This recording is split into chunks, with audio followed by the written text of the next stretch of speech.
They're still excellent physicians, they still provide good care, but you can just see there's something about their spirit that's a little tampered. I don't know how long-term sustainable this would be. And I have the fortune or misfortune of really caring about what I do. So I said, okay, something is wrong with the model. Realizing that to really provide that quality of care, I have to be able to have literal patient-facing minutes and time with those patients that just are not allowed in the traditional system. I want to save everybody, and with the traditional models that we practice under, there just really isn't the ability for that.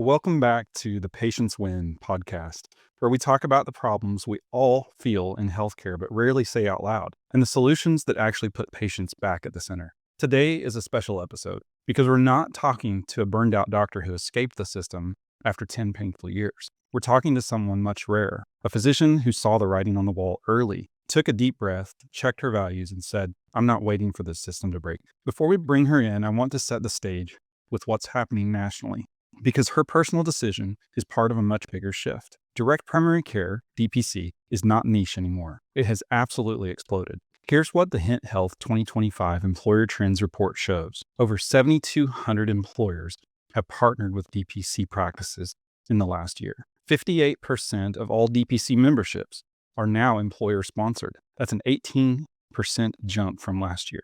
Retention is at 85% over 12 months, 70% at 24 months with employers. 36% of DPC practice revenue now comes from employers, and 35% of employer DPC memberships run through networks. This isn't a novelty benefit anymore. It's a workforce strategy. It's a cost strategy. It's an access strategy. But if you really want to understand why DPC is exploding, you talk to the doctors, because the system's breaking the wrong people, the ones who care the most. And that's where our guest comes in. All right, Dr. Hayley Hudson, welcome to the show. I'm thrilled to have you here just 4 weeks before you officially join the practice. I think what you're doing is bold. I think it's thoughtful. And honestly, it's very refreshing. Let's start from the beginning. You didn't go into medicine because you wanted quick visits, big panels, and an inbox full of tasks at 10 p.m. You went in because you care, because advocacy came naturally. So tell us, where did that come from? What was it in your life before medical school that shaped your sense of advocacy? Sure. So thanks for having me. A little bit about my story. So I'm a non-traditional student. When I started my medical career, I actually started college as an English and psychology major, believe it or not. At that time, my parents had recommended I kind of take some pre-med classes in case I ever had an interest in that, and I told them there's no way I'll ever go to medical school or anything. So no, I don't need any of that. So I started out with kind of my liberal arts degree and found myself a little bored. So I took an introduction to chemistry class, and from there fell in love with chemistry. And so I said, I'm going to scrap these other things and I'm going to dive into science. So I went ahead, I got my bachelor's in chemistry.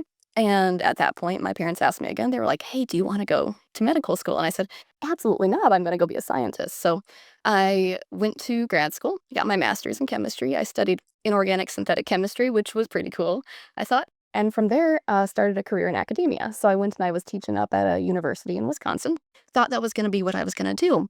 As I kind of started working in my career, I found myself a little disenfranchised by it. There was a lot more politics behind academia. The data collection for research was a little bit tedious. And so I found myself doing a little bit of soul searching. Ended up actually quitting my job on a whim, much to my parents' dismay, and enrolled myself in a CNA certification course. So complete shift. I thought, well, maybe I'll consider going into something like medicine at this time because I wanted to feel like I was making a difference. And I guess with my academia, I just felt like I wasn't quite there yet. So got my certification and started working at a hospital acute care unit. And I did a little bit of some rotations as well over at a nursing home. So just really wanted to understand the foundation of medicine before I decided if I wanted to dive into something like that, and completely fell in love with the field and thought, this is what I'm going to do. This is a very objective way that I can make an appreciable change in people's lives. This is something where we can see their progress. And it really appealed to me. Every day was different and it was something kind of exciting. So applied to medical school, went to med school in Kentucky, then of course went to residency in Illinois, and then came out to Oklahoma to start my career. Awesome. That's interesting. I didn't know the English and psychology background, but that makes a lot of sense. I'm sure you're more grammatically correct than anything I could do, but I'll pay attention and I can learn too. So when you made the decision to go to medical school, what version of doctor did you see in your mind? So that's a good question. So I guess probably I thought back to kind of just the old fashioned sense of a doctor, someone who can go and address multiple issues at the same time, really be able to sit there and listen to a patient. I had kind of been on the receiving end of both sides of the spectrum, people who I think were excellent clinicians and practitioners, and then some that you're in and out 30 seconds and you barely realize the doctor was in the room. So what appealed to me was the ability to sit there, listen to somebody, and then help them fix their problem. Because if somebody's sitting in your office, there's something wrong. They have something they want to address with you. So whenever I was going to medical school, my goal was to really try to encompass that and make a difference in people's lives. So you imagine time, presence, whole person care, the ability to listen, not multitask, the kind of relationship where your patients feel known. Yes. Absolutely. And I Absolutely. and I think that expectation is what makes the next part of this conversation so important.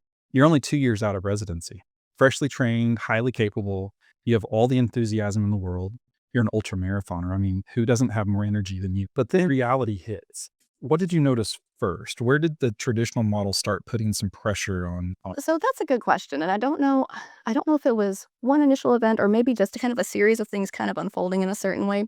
For residency, and I'll say even back to medical school. So back in med school, I went to a program that was very history and physical exam heavy. They taught us a great foundation for that. So I felt like I was pretty queued up for success that way. And then in residency, I trained up in FQHC, which is a federally qualified health center. And so we took care of a lot of patients with a lot of health related issues, a lot of social pressures and issues.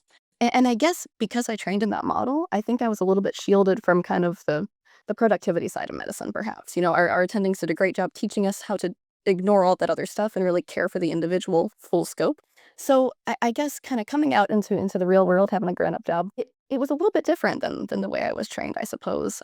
I found that I would kind of give my heart and my soul and my energy when I'm in the room with the patients, and I'd walk out of that room. And that's where, in a sense, almost the real medicine begins, right? Because there's always the back end of medicine. So you order tests, you order labs, you have to have, a plan in mind to try to address their problems. You've got your window of follow up, and work starts stacking, right? And of course, when you do well, a lot of people want to come see you.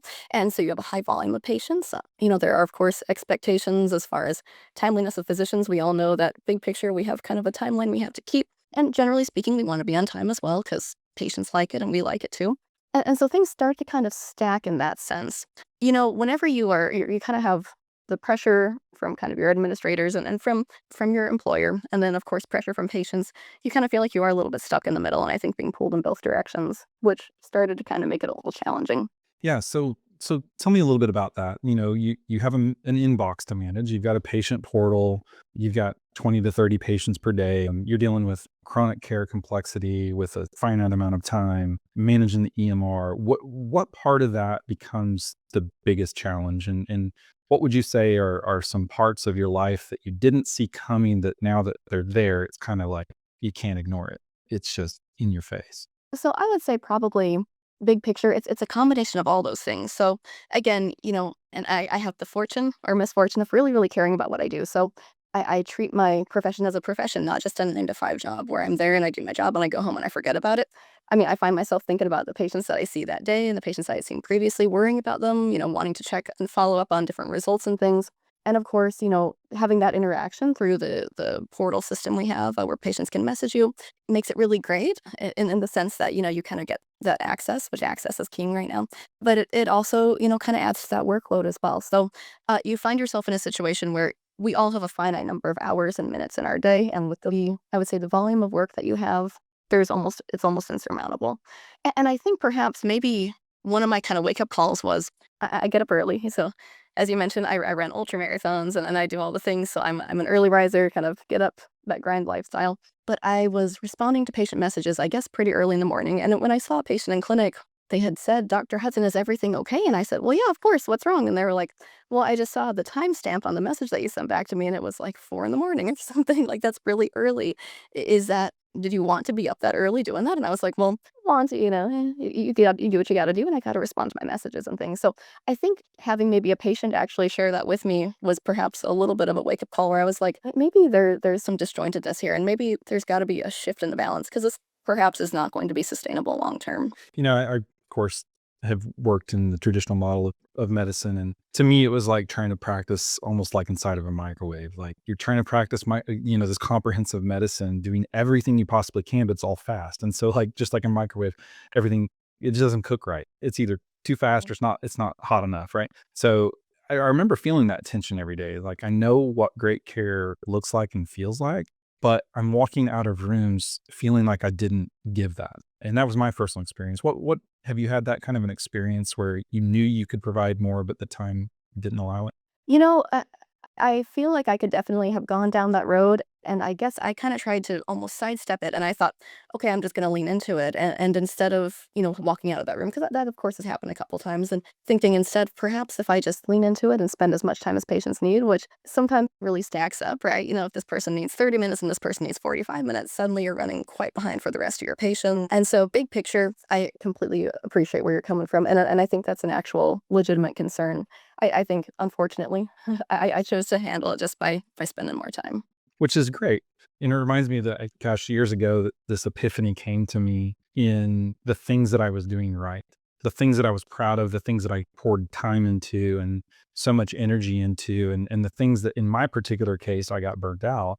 But I realized that my successes were literally the fuel to my failure, and whether that failure was in the clinic or it was outside the clinic and whatever else I might be doing. Like I was realizing that the things that I was so proud of, that I was doing so well, were just taking everything out of me. But that's really the heart of it, if I hear you correctly. It's not that you've ever stopped caring. You've got an incredibly deep and passionate heart for the patients that you take care of. It's just the system makes it a little bit challenging to give you the room to do it fully, especially on the volume that you would hope to do that. Of course. So this next part is really fascinating to me because you're not burned out. You've been very clear. I'm not burned out. You're not jaded. You're not even cynical. But this word that keeps coming up, you're misaligned. You're doing excellent work, but at a pace and a volume that thins out even the most compassionate physician. So what were the moments that made you think, if I stay here, I'm going to become someone I don't want to be? So that's a good question. So I would say, and I think you said it greatly, where you said basically, I'm kind of starting to notice some signs that, like, hey, if I were to continue on this trajectory, I don't know how long term sustainable this would be. I think perhaps some of the signs that things might be going down this road is really just realizing the finiteness to my abilities and that I want to be able to provide all these things, but there's literally not enough hours in the day. And, outside of my profession, of course, I've got a family and I have hobbies and things that I need to do and, household chores and things I got to keep up on as well. So there really is a limited amount of time and energy that I can put out there. Even at different times, I've gotten to the point where I'm not sleeping many hours in the night. And so something has to give at a pivotal point. I would say that it probably does not help to have those external stressors, so again, pressures from organizational pressures as far as kind of, what the expectation is versus what I can actually provide.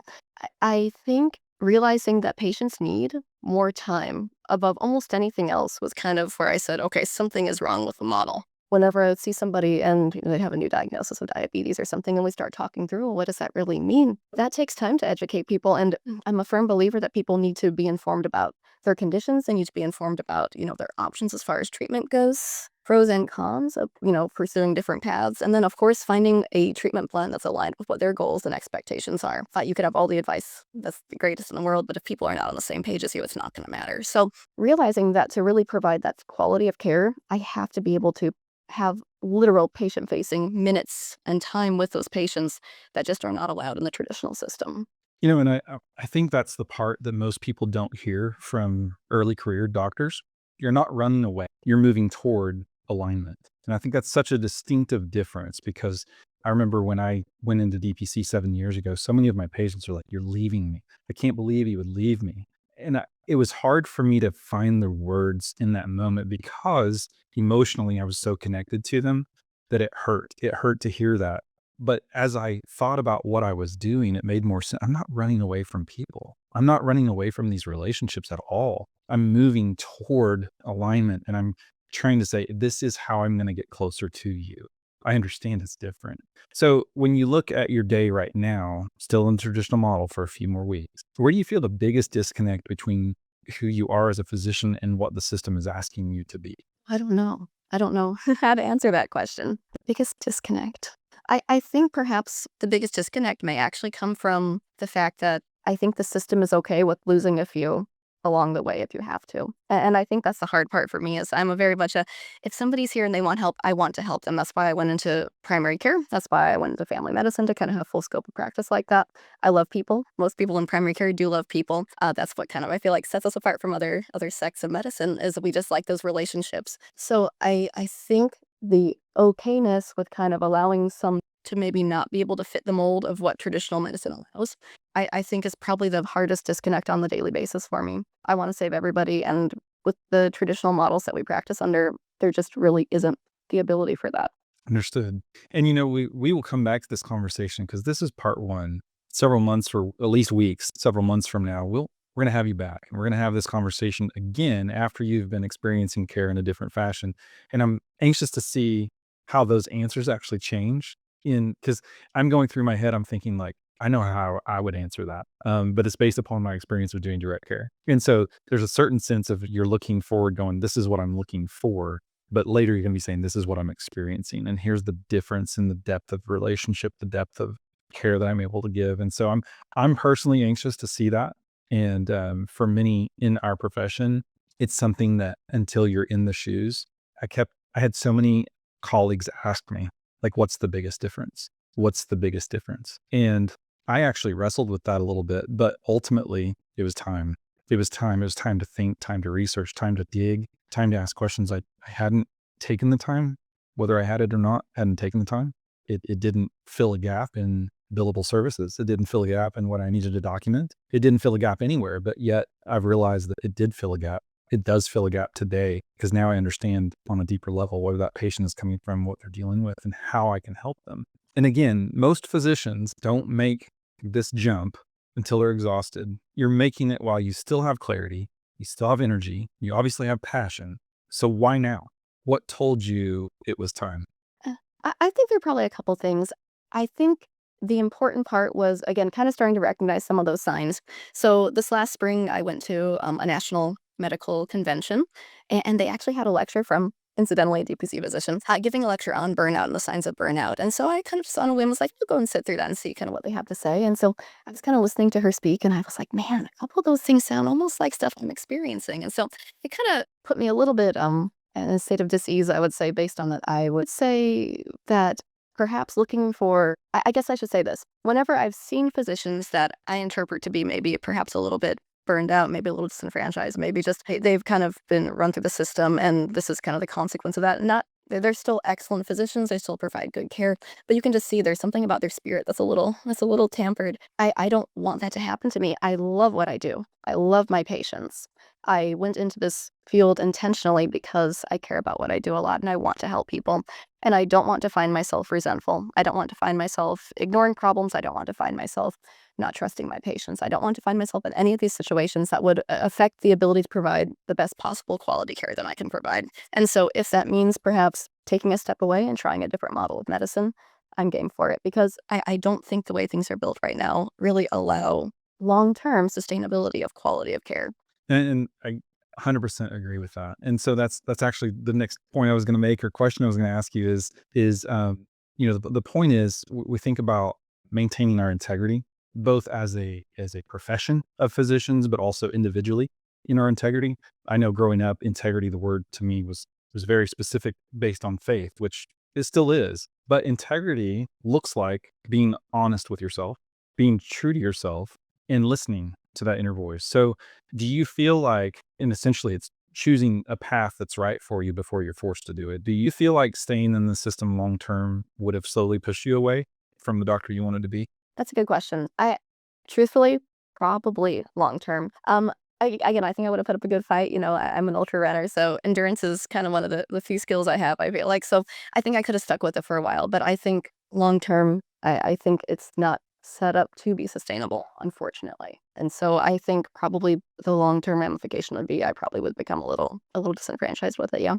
And we're seeing this. I mean, if you pay attention to the headlines, I mean, even look at what's happened recently with the government shutdown and the enhanced premium tax credits for ACA subsidies, et cetera, et cetera. I mean, there's so many things going on in the news about healthcare. And quite frankly, it's my opinion that the bubble is bursting, unlike the housing crisis or the dot-com bubble. I mean, this isn't happening overnight, but it's absolutely happening right before our eyes. And it's going to be interesting over the next several months and years, and especially as we get into the next election cycle, what the ticket will be in healthcare, right? I think that's going to be our next presidential ticket platform is going to be run on healthcare. And you'll see that. And that kind of gets me to the things that you love, which is advocacy. So let's talk about the good stuff. You haven't started yet. You have 4 weeks to go, but Okay. you've already had a chance to imagine what's possible here. So let's walk through the 3 big values that are guiding this transition: advocacy, integrity, and alignment. So advocacy, what kind of advocacy becomes possible for you in DPC that just isn't possible in fee for service? So I think being able to really analyze the patient just as an individual versus having, again, those external kind of factors we briefly kind of touched on previously. So there is no expectation as far as does this have to be a billable visit, in quotes, right? The right words don't have to be said, the right codes don't have to be entered. You can eliminate those things and you could really focus on 100% what brings that patient in today and kind of start to dig out what is actually going on and what the root of the problem is. It allows you to actually have more time to reflect with your patients and to be able to ask the questions, well, how do you feel about that? And are you okay with this? And then of course kind of have a shared decision-making process that actually allows you that time frame to do that. So I think that again, you've made a pretty clear point. Time is kind of what we get with a model like this. But really time is a broad statement. It's really then the attention you can spend on those details with the patients that really matter and allow the patient to walk out of that room saying, I feel like somebody listened to me and I feel like my problems were addressed and I know what the plan is going forward. I'm educated about my options and it gives them hope. I love that. So in the way I think of it too is same day access, the follow-up, Absolutely. proactive care. You're closing loops that are easily lost. That's real advocacy, right? Absolutely. For the patient, real advocacy. As far as integrity, how does DPC allow you to practice with the integrity you were trained to uphold? So I would say again, kind of eliminating the big system woes, and this is not unique to myself or to the system that I'm in. It's something that applies to all of us as physicians, right? There are external factors that sometimes there are certain metrics and things that you have to be able to kind of maintain or hit that directly affect your performance and the reviews that you receive. Sometimes even affecting your paycheck and things to that extreme. So again, it allows you to respect patients' choices, to really not have a bias. And of course, here's the deal. Ultimately, we're physicians and of course, we want our patients to have good blood pressure control. Of course, we want A1Cs that look beautiful. But at the end of the day, autonomy matters. And so I think a model like this will allow me to practice with integrity and so much that I'm able to respect my patient's autonomy, which again, that's something that matters a lot to me. Is my job is not to pressure you into something and it's not to force you into something, but it's to provide you with your options and to give you the education to make an educated choice for yourself. So I think fundamentally by allowing that relationship to exist as it is without those external forces and factors, it really will allow me to continue to practice ethically and with integrity. Absolutely. And integrity isn't about working harder. It's about being allowed to work. And you're correct. I just want to make a point, what you said too. It's not the system you work for, it's the broader healthcare system and the model of care that we've all considered to be normal. And it is. It's the mainstream model of healthcare. And it's the same mainstream model that so many people are leaving. And while your story is unique, it's incredible that 20,000 plus other physicians in the US have done exactly what you're doing. And that number is expanding over time and quicker than it ever has. So alignment, maybe the biggest one, alignment. When you think about starting this model in just a few weeks, what parts of you do you feel coming back into alignment? I think really just my ability to be able to practice the kind of care that I was trained to be able to practice and to provide the kind of care that I feel comfortable going home at night knowing that I've been allowed to do my absolute best, whether it was through time or resources, etc. And feeling good and not feeling like, oh, I had to make sure we address this or oh, this patient didn't understand why we did this, but there's a lot of nuance to it. But what I would say is it will allow me to practice in the way that I think medicine's intended to be practiced. And again, I'm very passionate about what I do and I love what I do. So I think that finding a way to really be able to execute that from an ethical and moral perspective, on top of the fact that, again, fundamentally, I think I'll be allowed to give that excellent care, makes me feel good. And so I think things will fall into place and I'll, with alignment and just allowing me to do what I'm intended to do. Awesome. That's powerful. I mean, when physicians get alignment back, everything changes for you, for your patients, for your lifestyle, honestly, for your longevity in this profession. So let's bring this all the way home. for patients listening, because this is the heart of the entire show, what can they expect from you once you step into DPC? So, what I would say is patients can expect from me exactly what I promise. I promise to provide the highest quality care that I possibly can. I promise to provide time to address things that matter to you and to be able to have that informed decision making process together where we talk about your options, we talk about pros and cons of treatment, where we are able to really dive into more of the nitty gritty details and make sure that you have kind of that foundational knowledge to understand your different medical conditions and diagnoses. I am really excited about the opportunity to have increased access for patients. So, again, timeliness of follow up and being able to have patients back in as they need it, superseding things like urgent cares and things like that. It's beautiful when your patients are able to get in to see you and, as the primary care physician because you know your patients the best, right? And so you can provide that excellent care and kind of that big picture that perhaps you lose when you just go to a place like urgent care. So, I think that patients will be able to receive a lot of the fundamental principles we're talking about and just essentially having someone who's able to kind of practice that at the top of their degree. Absolutely. And to summarize for you and to kind of say the point of the shoes that I sit in as well, but more time, more access, more follow through, better prevention, fewer ER visits, fewer urgent care visits, more humanity. That's the whole point. And we talk about alignment, even the term direct primary care. It is such a direct relationship. I jokingly said, but it's so true that I have hundreds of bosses. It's very true. They pay me directly. I'm accountable to them. The relationship for that reason is super solid. And I'm getting basically my reviews constantly, right? I'm serving them directly. And it's such a different relationship than having a third party involved. Of course, we work with employers. I consider that in a sense a third party. But guess what? What do employers want? They want healthy employees. They want employees at work, working, and they want their costs to improve. And we do all three of those things very well. So as we kind of wrap this up, I want to think about three different messages, one for each group that listens. So to the young physicians, speak to the ones who feel misaligned but don't know what to do next. So, what I would say to physicians that feel misaligned but don't know what to do next, come talk to me and come talk to people like me. Being able to share our own experiences. I think that there's almost like this facade that we're supposed to, as doctors, we're supposed to be invincible and we're not supposed to have feelings and we just buckle down and we do it.